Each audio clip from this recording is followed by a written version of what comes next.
네, 안녕하십니까. 이번 시간에는 응용행동 분석의 기초 세 번째 시간, 환경과 자극의 이해에 대해서 공부하겠습니다. 지난 시간에 우리는 행동의 개념에 대해서 주로 공부했고요. 행동은 그냥 발생하지 않는다. 살아있는 유기체가 환경과 상호작용에 의해서 발생한다. 그렇다면 환경이란 무엇인가? 그리고 그 상호작용은 어떻게 하는가에 대해서 이번 시간에 공부하겠습니다. 환경은 행동이 발생하게 되는 바운더리라고 보시면, 자극은 뭡니까? 그 환경에서 행동이 발생하게끔 하는 촉매 역할 하는 것이 자극이라고 보시면 되겠습니다. 이번 시간 배울 내용은 먼저 환경과 자극의 관계. 방금 전에 설명드린 것처럼 환경이 행동이 발생하게 하는 바운더리라면, 자극은 유기체가 그 환경과 결합하는 방식, 이게 자극이라고 보시면 되겠죠. 그 다음 자극의 종류와 기술 방법은 어떤가. 세 번째, 결과 자극의 개념에 대해서 공부하겠습니다. 행동은 환경 맥락에서 발생한다고 했습니다. 행동이 발생되기 위해서는 환경적인 배경이 있어야 한다는 얘기죠. 환경적인 배경이 없으면 그건 행동이라 보기 어렵습니다. 그리고 행동이 환경 맥락에서 발생한다는 것은 반드시 시간적인 변화와 공간적인 변화를 초래한다고 하였어요. 즉, 행동이 환경 맥락에서 발생하는 것은 시간적인 변화와 공간적인 변화를 초래하기 때문에 반드시 측정이 가능해야 한다라는 개념에 대해서 말씀드렸습니다. 그러면 행동이 환경 맥락에서 발생하는데, 유기체는 환경 맥락을 받아들이는 과정에서 어떻게 받아들인가, 무엇으로? 자극으로 반응한다, 자극으로 받아들인다 라는 부분에 대해서 오늘 집중적으로 공부하겠습니다. 환경은 행동에 영향을 줍니다. 그럼 환경은 무엇인가? 환경은 유기체의 움직이는 부분을 제외한 모든 것이 환경이에요. 즉, 그 유기체의 움직임을 제외한 모든 것. 그러면 우리는 행동을 하기 위해서 환경에서 그 변화를 받습니다. 환경은 즉 자극 변화를 통해 행동에 영향을 줍니다. 유기체가 환경을 수용하고 환경에 따라서 그 행동을 하게 되는 촉매제 역할은 무엇이냐? 유기체가 그 환경과 관계 속에서 자극의 변화를 통해서 행동에 영향을 주는 거죠.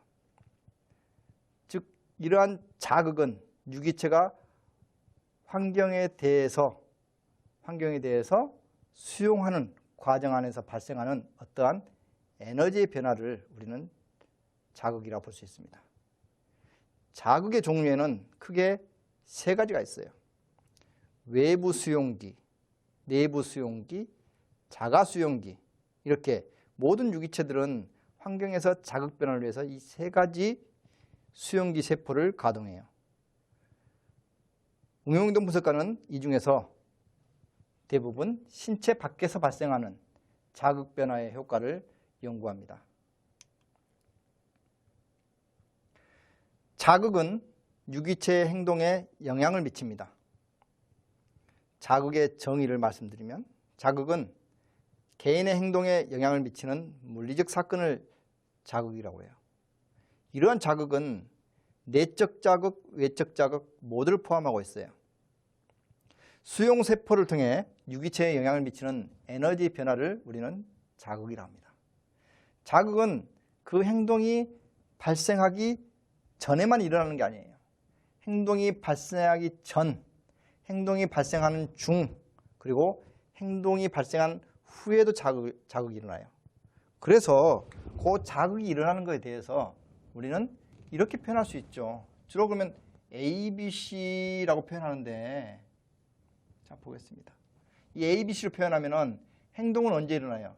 이때 일어나요. 그럼 행동 전에 우리는 환경과 상호작용을 하나요, 안 하나요? 상호작용하죠. 그래서 이러한 환경적인 변화를 뭘로 감지합니까? 자극으로 감지해요. 그리고 이 행동이 일어나요. 그리고 행동이 일어나는 중에도 우리는 어떻게 합니까? 지속적으로 외부적인 에너지 변화를 느낍니다. 이 행동 변화를 했어. 행동 변화를 하고 나서 어떤 자극이 일어나죠? 후속 자극이 또 일어나요.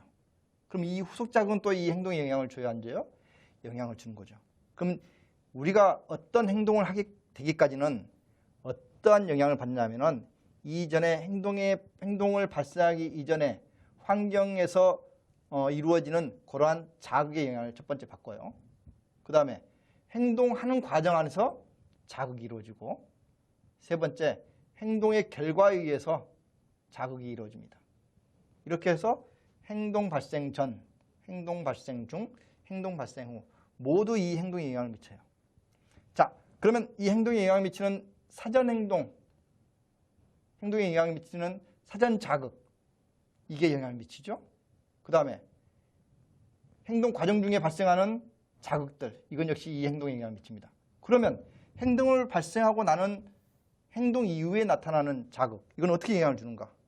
지금 당장엔 영향을 주지 않아요. 이 행동이 발생하고 나서 오는 후속 자극은 그 이후에 행동이 발생하게 될 가능성을 높여주거나 발생할 가능성을 낮춰주는 역할을 합니다. 즉, 현재 영향을 미치지 않고 어떤 행동에 영향을 미칩니까? 미래 행동에 영향을 미쳐요. 미래 행동. 그래서 이 행동이 발생하고 나서 나타난 후속 자극은 미래 행동의 증가나 미래 행동의 감소에 영향을 미쳐요. 그래서 이 행동을 하고 나서 후속으로 나타나는 이 후속 자극이 미래 행동의 증가에 영향을 미치면 뭐라고 한다? 강화라고 하고, 미래 행동의 감소에 영향을 미치면 벌 또는 처벌이라고 합니다. 그래서 이제 혹간에 이제 착각하고 있는 경우가 그 행동을 하고 나서 이 결과의 변화 자체가 강화다, 벌이다, 강화지다, 벌이다라고 얘기하지만 그렇지 않습니다. 어떤 행동, 이 행동을 하고 나서 후속 자극이 어떤 영향, 그 이후 미래의 행동 변화에 영향을 미치는 것, 그리고 이 미래의 행동 변화에 행동의 증가를 가져오는 것을 뭐라고 한다? 강화라고 하고요. 행동의 감소를 가져오는 건 뭐다? 벌이라고 얘기합니다. 이 개념은 이 강의가 지속되는 내내 계속 이어질 것입니다. 그래서 이 개념을 명확히 이해해야만 응용행동 분석의 기초 원리를 이해할 수 있어요. 자, 예를 한번 들어보도록 하겠습니다. 제가 지나가다가 교장 선생님을 봤어요. 아니요. 지나가다가 중학교 2학년을 봤습니다. 중학교 2학년은 어떤 아이들이죠? 매우 민감한 아이들이에요. 건들면 안 돼. 그럼에도 불구하고 저도 잘 모르고 걔를 건들게 돼요. 얘가 지나가다가 휴지를 주워서 호주머니에 담아요. 물론 그런 경우가 많지가 않습니다.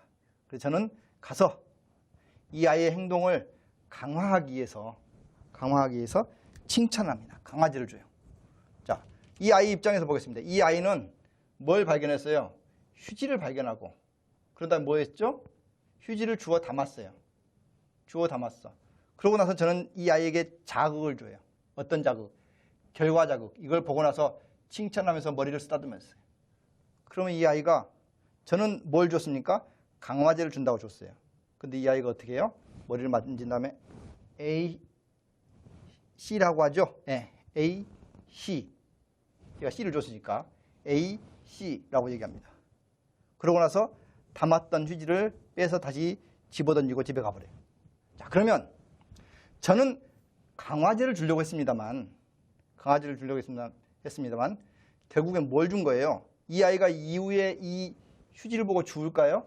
아니죠. 죽지 않죠. 속칭 쪽팔린다고 얘기하면서 그 다음부터는 휴지를 줍지 않을 겁니다. 저는 결과 자극을 주면서 강화제를 주려고 했지만 이 아이의 미래 행동이 증가하지 않고 오히려 어떻게 되는 결과를 가져왔어요? 감소하는 결과를 가져왔어요. 그렇죠? 그렇다면 제가 주려고 했던 강화제는 강화의 효과가 있었습니까?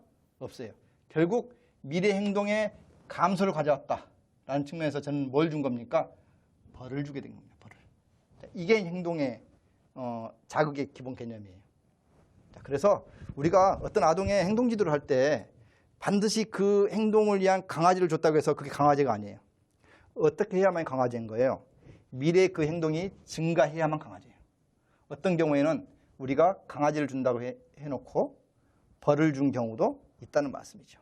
그래서 항상 응용행동 분석가는 중요하게 관찰해야 할 것이 그 아이에게 그 아이의 어떤 행동 변화를 이끌어내서 그 이후에 주는 자극이 강화 자극인가 아니면 벌 자극인가 대해서는 그 이후의 행동이 미래 행동이 증가하는가 감사하는 걸 봐야 합니다. 그러면 강화제가 강화제로서 역할을 하기 위해서는 그 학생의 기본적인 성향을 매우 잘 분석을 해야겠죠. 네. 자, 이렇게 자극은 개인의 행동에 영향을 미치는 물리적 사건이라고 했습니다. 주로 응용행동 분석가는 내적 자극을 보는 것이 아니라 외적 자극을 보죠. 외적 자극을 보면서 행동의 전, 행동 중, 행동 후에 일어나는 자극을 통해서 그 아이의 행동 변화를 유도하는 것입니다. 다음, 자극과 유사한 개념이 자극군이에요. 자극군은 작동군에 영향을 미치는 선행그룹의 선행행동의 그룹을 얘기합니다. 동일한 행동과 반응을 증가시키거나 약화시키는 자극군의 집합이에요. 예를 들면 자극이라고 한다면은 내가 손으로 그 아이의 뭔가를 만졌다, 손길이 부딪혔다, 이런 자극이라고 얘기한다면은 이것이 어떤 기능이 이 아이를 독려하기 위한 칭찬이다. 그러면 이 자극군은 뭡니까? 칭찬 행동이 되는 거예요. 이 자극들이 나는 손을 부딪히는 것일 수도 있고 악수하는 것일 수도 있고 그렇죠? 예. 이건 자극군이라고 얘기하는 거죠. 그래서 자극과 자극군은 밀접한 관계가 있지만 자극 자체가 모든 자극군을 대표하는 것은 아닙니다. 자극군은 이러한 여러 자극들이 모여서 그 자극들의 특징에 따라서 분리해 놓은 것이 자극군이라고 얘기할 수 있습니다. 정리하자면 자극은 유기체 행동에 영향을 미칩니다. 자극은 개인의 행동에 영향을 미치는 물리적 사건을 자극이라고 얘기해요.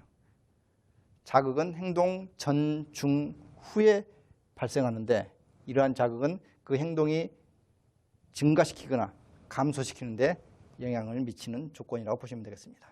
그리고 자극들, 여러 자극들이 모여서 자극군이라는 형태를 이루는데요. 이러한 자극군은 이 자극과는 다르게 그 행동의 자극의 기능을 설명하는 데 매우 유리합니다. 다음은 환경은 유기체의 자극을 변화시킨다는 주제로 말씀드리겠습니다.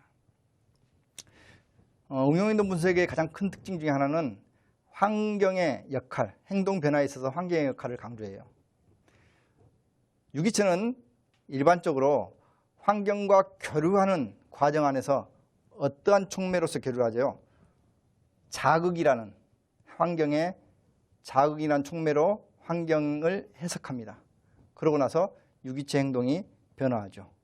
이러한 자극은 크게 세 가지 신경체계에 의해서 설명할 수 있어요. 외부 감각 수용기에 의해서 환경을 해석하는 것, 그 다음에 내부 감각 수용기에 의해서 해석하는 것, 자기 수용기에 의해서 해석하는 것, 이 세 가지입니다. 첫 번째, 외부 감각 수용기에서 설명하는 것은 외부 감각에 대해서 보고, 듣고, 만지고, 냄새 맡고, 맛보고, 흔히 우리가 뭐라고 하죠? 오감이라고 하죠. 예, 여기 이제 플러스 1을 해서 육감이라고 합니다. 제일 무서운 게 육감이죠. 식스센스. 그러나 일반적으로 외부 감각 수용기는 이 오감을 이야기합니다. 그 다음 내부 감각 수용기는 뭐죠? 환경으로부터 자극을 통해서 유기체에 어떤 영향을 미치는 에너지 변화가 내부적 사건에 있어요. 그 내부적 사건은 뭐냐면은 두통, 배고픔, 고통, 이런 것들이 내부 감각 수용기입니다. 이거는 환경에 의한 영향일 수도 있고 아니면 내부 자체의 어떤 변화에 영향일 수도 있습니다. 그러나 인간이 느낄 때는 외부 감각 수용기에서 다른 감각이라고 해서 내부 감각 수용기라고 이야기합니다. 세 번째, 자기 수용기가 있어요. 자기 수용기는 또 이러한 외부 감각 수용기와 내부 감각 수용기와는 다른 개념이죠. 자기 수용기는 일종의 자세 잡기, 밸런스, 움직임 등과 관련이 있어요. 그래서 균형 잡기나 어지러움 등 이런 것들이 자기 수용기라고 보시면 되겠습니다. 그러면 응용동 분석은 어떠한 감각 수용기에 의해서 주로 행동을 분석하느냐? 외부 감각 수용기에 의해서 행동을 분석합니다. 즉 보고, 듣고, 만지고, 냄새 맡고, 맛보고 하는 이러한 외부 감각 수용기에서 그 행동을 분석하게 되는 것이죠. 다음은 자극군의 종류에 대해서 말씀드리겠습니다. 자극군, 자극을 주는 것을 외부의 환경을 우리가 어떤 식으로 해석하는 것을 우리는 자극이라고 얘기했어요. 그 자극군에 대해서 두 가지 정도의 종류가 있습니다. 첫 번째는 특징 자극군. 우리는 외부에 보이는 또는 들리는, 냄새 맡는 이러한 자극에 대해서 어떻게 인지하는가? 공통의 형태를 통해서 인지를 해요. 즉 공통의 상관성 있는 관계를 가지고 인식을 해요. 이걸 우리는 자극 일반화라고 합니다. 여기에 보시면 고양이가 있는데 고양이가 모두 같은가요? 다르죠. 이렇게 각기 다르게 생긴 고양이를 우리는 뭘로 이야기해요? 모두 고양이라고 얘기합니다. 그죠? 이렇게 각기 다르게 생겼음에도 불구하고 우리가 고양이라고 말하는 이유는 뭡니까? 이렇게 형태들이 다르지만 그 형태들이 가지고 있는 공통적인 특징을 학습을 해왔어요. 학습을 해오면서 고양이인 것과 고양이가 아닌 것의 차이를 구분을 해놔요. 그래서 이런 특징을 가지고서 분석하는 것이 특징 자극군이라고 합니다. 이와는 다르게 임의 자극군이라고 했어요. 임의 자극군. 이것은 그 자극이 가지고 있는 형태에 관심을 두지 않아요. 형태는 전혀 다를 수가 있습니다. 형태는 전혀 다를 수 있지만 반응이 같은 반응을 일으키는 것, 이거를 임의 자극군이라고 합니다. 그래서 같은 반응을 일으키는 자극으로서 공통의 자극 형태가 아닙니다. 물리적으로 비슷하지 않아요. 여기서 제가 예를 들었는데요. 50% 이건 뭐죠? 달리 표현하면 2분의 1로 표현할 수 있어요. 그리고 반, 한글로, 또 한자로 반 저렇게 표현할 수도 있고요. 또 소수점으로 0.5 표현합니다. 그러나 이 모든 것이 전부 뭐죠? 같은 반응을 일으켜요. 같은 반응이라는 것은 전체 크기 중에서 반이라는 이런 결과를 우리는 도출해낼 수 있어요. 자, 그러면 행동분석가는 이러한 특징 자극군과 임의 자극군과 관련해서 어떠한 걸 중시하는가? 둘 다 중요합니다. 특징, 그 행동의 특징이 무엇인가를 파악해서 공통의 형태를 분석해내는 것도 필요해요. 하지만 그 공통의 형태, 그 행동의 형태가 있지만 이 형태를 가지고서 뭘 파악해야 돼요? 임의 자극군과 같은 그 기능을, 같은 반응을 일으키는 것이 무엇인가? 이런 걸 파악하는 것도 관심을 가지고 보아야 된다는 것이죠. 다음은 자극의 종류 및 기술에 대해서 알아보겠습니다. 자극의 기술 방법에서는 자극의 형태적 기술, 그리고 자극의 시간적 위치, 자극 변화의 행동적 기능, 이렇게 세 가지 정도로 기술할 수 있습니다. 자극의 형태적 차원은 행동분석가는 행동의 형태적 차원, 즉 크기는 어떠한가, 색깔은 어떠한가, 강도는 어떠한가, 무게는 어떠한가 등에 따라서 자극을 기술하고 측정, 조작하는 능력을 가지고 있어야 합니다. 이러한 자극은 사회적일 수도 있고 비사회적일 수도 있습니다. 형태를 분석하는 능력은 행동분석가에게 매우 중요한데요. 예를 들어서 행동의 강도를 분석한다. 그러면 이 행동의 강도를 어떻게 분석할 것인가? 조작 측정을 해야겠죠. 어떻게? 내가 뜯어 말렸음에도 불구하고 지속적으로 나에게 달려들어서 나에게 상처를 입히는 것. 이런 식으로 정리를 합니다. 그래야만이 이것을 행동의 강도, 매우 강한 것. 중간 정도 강한 것은 제가 뜯어 말리면은 마지못해서 행동을 몇 초 안에 그만두는 것. 이건 중간 정도의 강도. 약한 정도의 강도는 행동이 발생했을 때 초기에 잡으면은 이 아이가 행동을 바로 멈추는 것. 약한 정도의 강도. 이렇게 얘기할 수 있겠죠. 이렇게 강도 역시도 형태적으로 구분을 해야 돼요. 자, 그리고 색깔, 뭐 이런 부분들은 명확하게 좀 차이가 날 수 있겠죠. 네, 무게, 이것도 측정이 모두 가능합니다. 이게 모두 행동의 형태적 차원에 있어서의 기술 방법이죠. 다음은 자극의 시간적 위치에 따라서 그 자극이 선행사건으로 오는가 아니면 후속 결과로 오는가 아니면 행동과 함께 일어나는가에 따라서 자극을 기술할 수 있겠습니다. 행동 이전에 발생하는 것을 우리는 선행사건 또는 선행자극이라고 하죠. 행동의 이전에 존재하거나 발생하는 자극 변화나 환경의 조건을 우리는 선행자극이랍니다. 그렇다면 행동이 나타난 이후에 나타나는 자극, 이거는 뭐라고 한다? 결과자극이라고 얘기합니다. 이 자극의 시간적 위치가 중요한 것은 그 행동이 있게 하기 위한 선행사건이 무엇인가를 파악하는 데 있어서 매우 중요하고, 또한 그 행동을 하고 나서 그 이후에 이 아이의 행동이 증가했는지 감소했는지 그 결과에 따라서 파악하는 것도 매우 중요합니다. 그러면 결과적으로 어떠한 기능을 갖느냐 설명을 한번 드려보면, 어떠한 행동이 발생하기 이전을 A, 발생할 때 B, 발생하고 나서 C의 자극이 있어요. 이 A 자극에 의해서 행동이 이루어졌다, 이거라는 걸 증명이 된다면 우리는 뭘 끊으면 돼요? 이 행동을 줄이기 위해서 이 A를 끌어내면 돼요. 그러면 B라는 행동이 일어나지 않죠. 아주 기계적인 설명을 하고 있는 겁니다. 자, 그 다음 이 행동을 하고 나서 이 아이가 얻어가는 자극이 무엇이었던가, 이 얻어가는 자극을 파악을 한다면 이 얻어가는 자극에 의해서 이 행동이 증가하였다라는 가설이 있다면 얻어가는 자극을 제거하면 됩니다. 아주 간단하죠. 이론적으로 매우 간단합니다.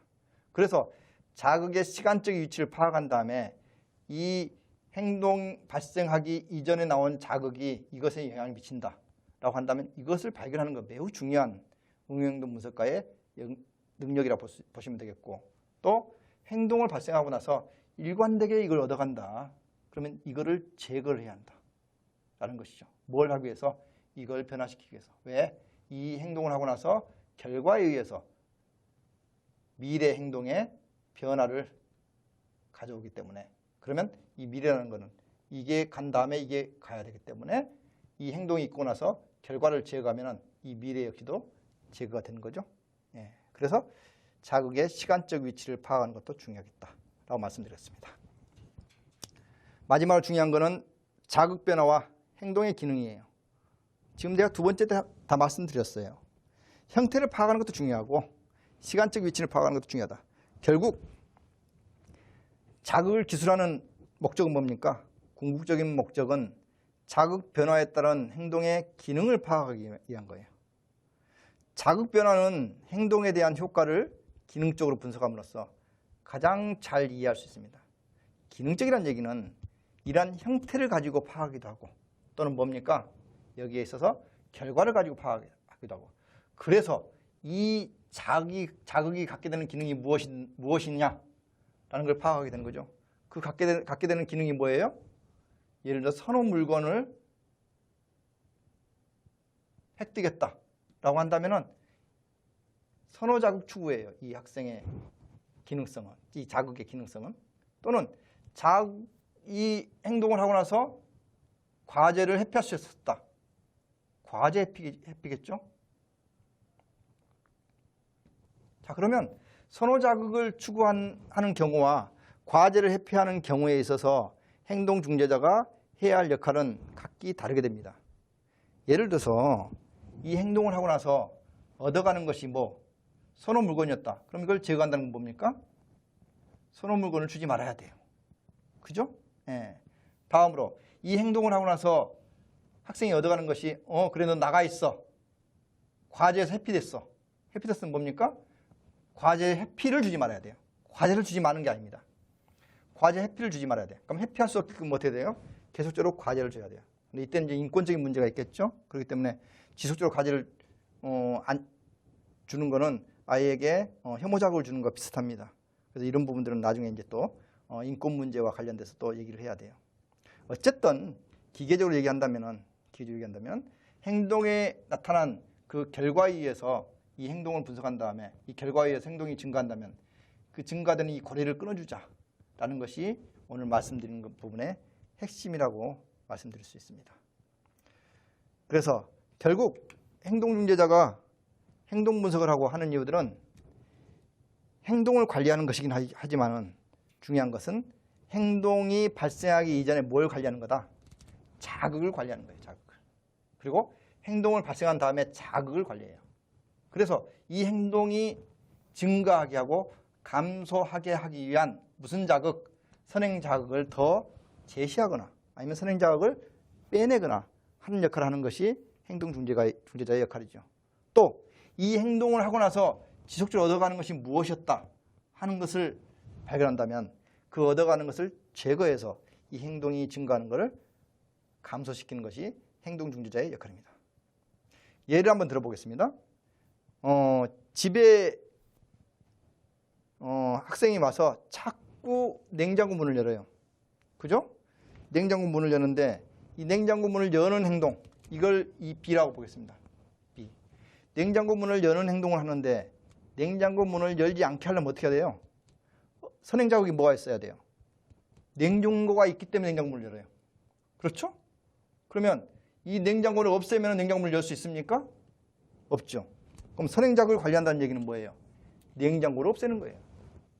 물론 그러기가 쉽지 않겠죠. 그래서 어떻게 해요? 냉장고 문을 열기에 어렵게 수정을 해. 거기에 열쇠를 달아놓는다거나 한번 열려면 집에 가서 열쇠를 꺼내와서 열어야 돼. 그러면 냉장고 문을 열기 쉽지 않습니다. 이 수정하는 단계, 이 단계를 가져오는 게 선행사건 조작, 선행사건을 다르게 조작해서 그 아이의 행동 변화를 이끌어낼 수 있겠죠. 또 냉장고 문은 이 행동을 줄이기 위해서는 어떻게 해야 돼요? 냉장고 문을 열고 나서 이 아이가 얻어가는 게 뭡니까? 음식이 있어. 거기에 음식이 있기 때문에 여는 거거든요. 그러면 어떻게 해야 돼요? 결과를 제거해야 돼요. 냉장고 문을 열어도 음식이 있어요? 없어요? 없어. 한 번 열었더니 없어. 그 다음에 열었더니 또 없어. 그 다음에 열었더니 또 없어. 그러면 냉장고 문을 열지 않게 하기 위해서는 어떻게 하면 됩니까? 이걸 없애면 냉장고 문을 열지 않습니다. 왜? 그 다음에 열어봐야 없다는 것을 알기 때문에. 그래서 이렇게 이 행동 하나를 수정하기 위해서는 그 전에 오는 자극들을 변화를 주면서 그 이후에 오는 자극들을 변화를 주면서 이 행동을 통제하는 것.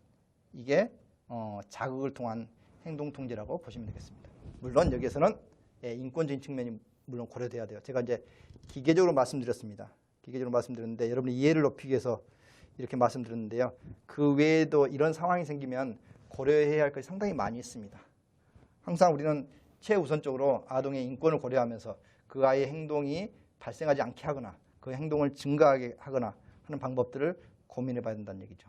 여러분들이 이 수업을 계속 들으면서 이런 어떤 인권을 고려한 측면에서 그리고 플러스 행동을 증가하거나 감소시켜가는 그런 방법적인 차원을 공부해 나가는 것이 좋을 것 같습니다.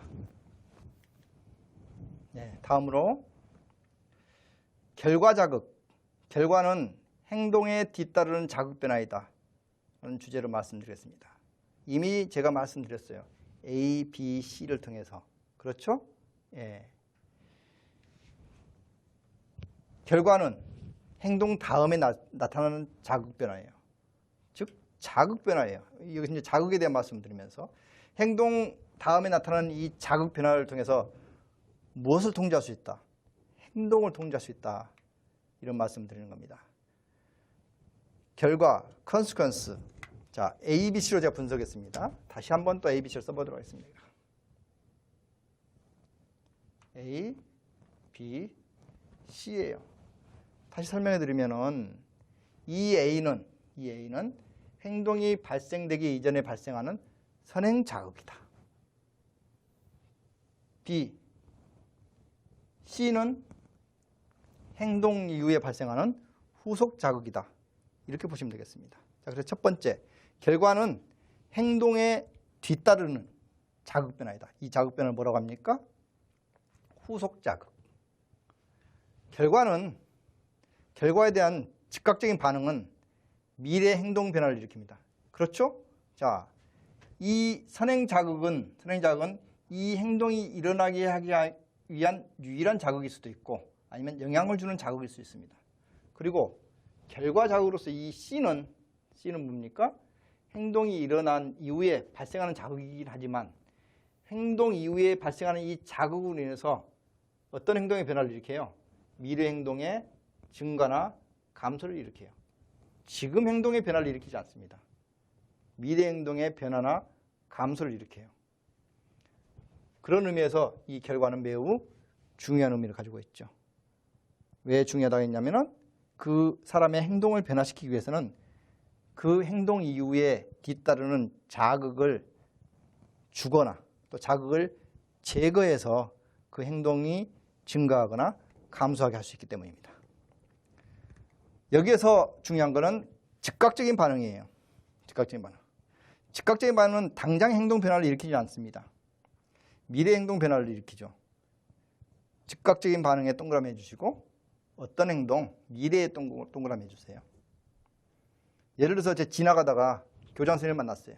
인사를 했습니다. 안녕하세요 인사를 했어요. 인사를 했더니 교장 선생님이 안 보고 하고 지나가.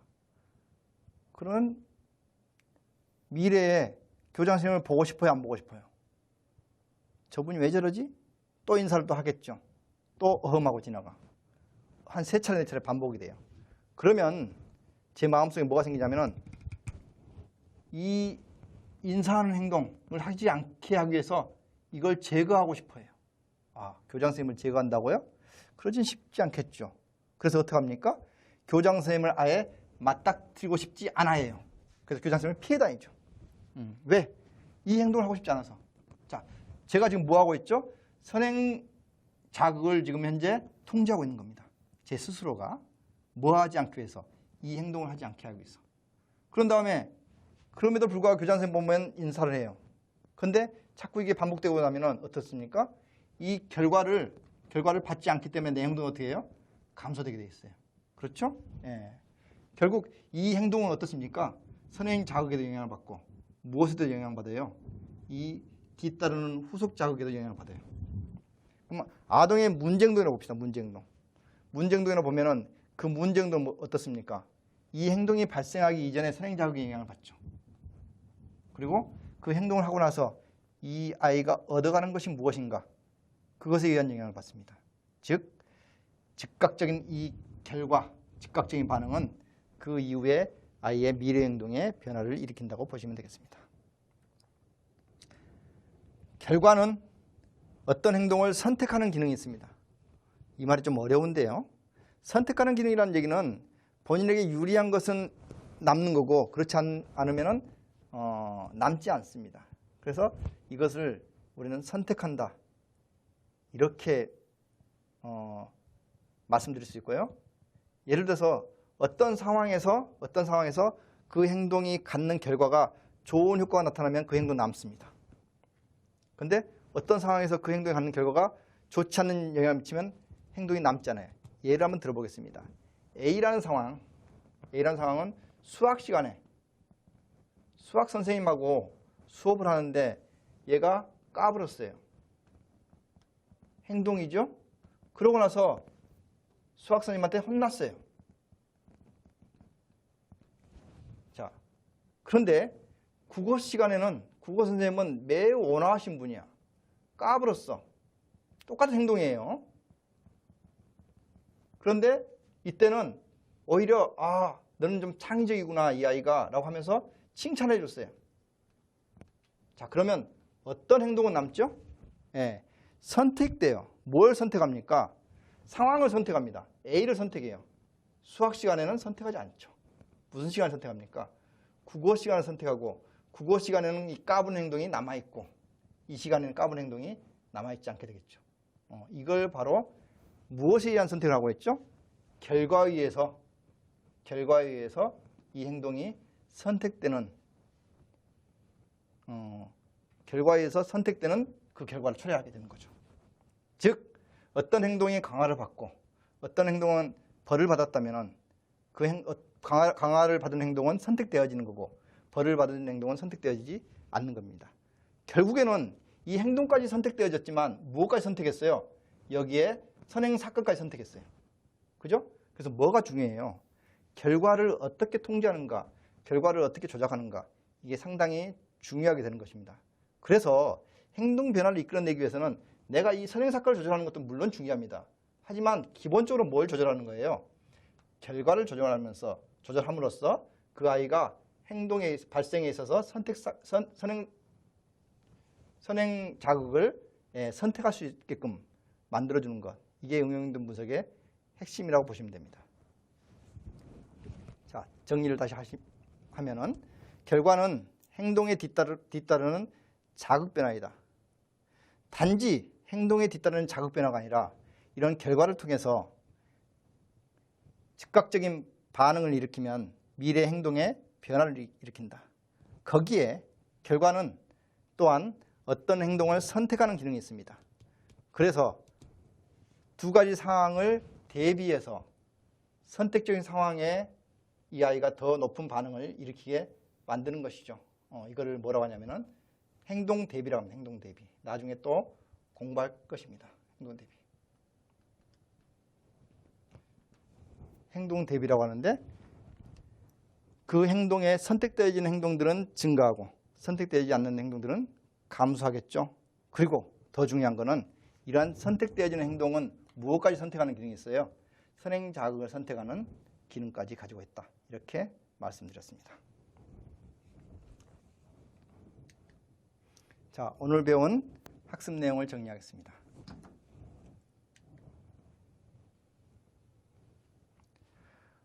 환경은 유기체의 자극 변화를 통해서 행동에 영향을 준다라고 하였습니다.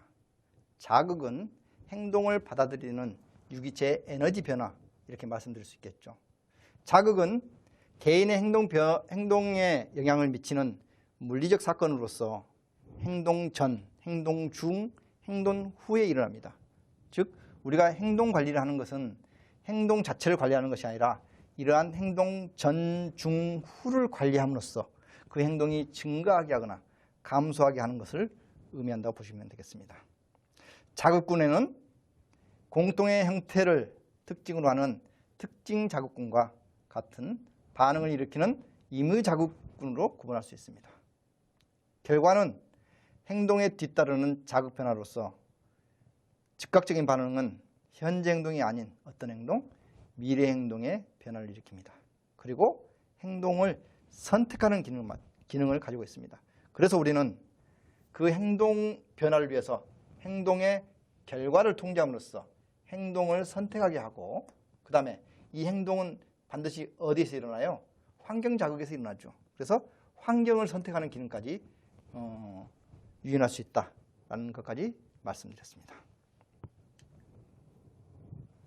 네, 감사합니다.